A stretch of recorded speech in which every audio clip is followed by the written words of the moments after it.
अस्सलाम वालेकुम prep class. आज हम करें उर्दू का काम। सफ़ा नंबर है हमारा 24। आज हम करेंगे बेवा बो से हेवा हो तक लिखे। मैंने आपको प्रीवियस लेक्चर में बेवा बो से हेवा हो तक लिखना सिखा दिया था। आज हम इसकी प्रैक्टिस करेंगे।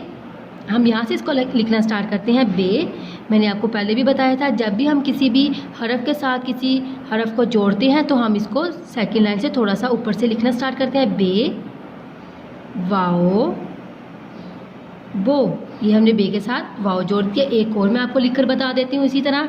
नेक्स्ट है पे, इसको भी हम लाइन से थोड़ा सा ऊपर से स्टार्ट करेंगे। पे वाओ पो, ये आपने ऐसे ही बे की फैमिली करनी है। नेक्स्ट है जीम, जीम को भी हम ऐसे ही लिखेंगे।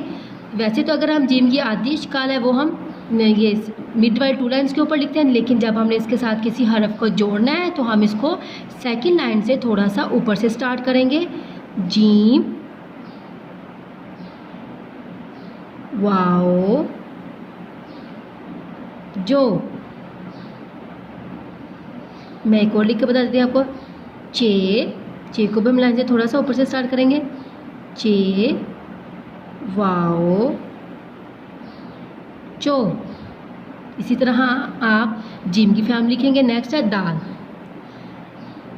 दाल दाल जैसा कि मैंने आपको बताया था कि अलीफ दाल दाल जाल रे अड़े जे और ये वाओ, ये क्या है? ये है शरारती नून जो अपने आगे किसी को लगने नहीं देते, तो इसीलिए हम इनके साथ किसी भी हरफ को नहीं जोड़ेंगे, हम उसके सामने ही हरफ को वैसे ही लिख देंगे। दाल दाल जो कि शरारती नून है, इसके साथ हम वाव को नहीं जोड़ेंगे, वाव को हम इसके साथ वैसे ही लिख देंगे। दाल वाव दो।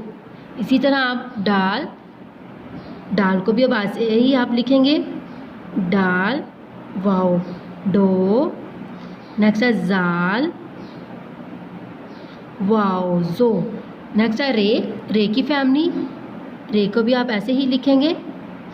रे भी जो क्योंकि शरारती नू है, इसके साथ भी हम वाव को नहीं जोड़ेंगे, वाव को इसके साथ हम ऐसे ही लिख देंगे। रे वाव रो।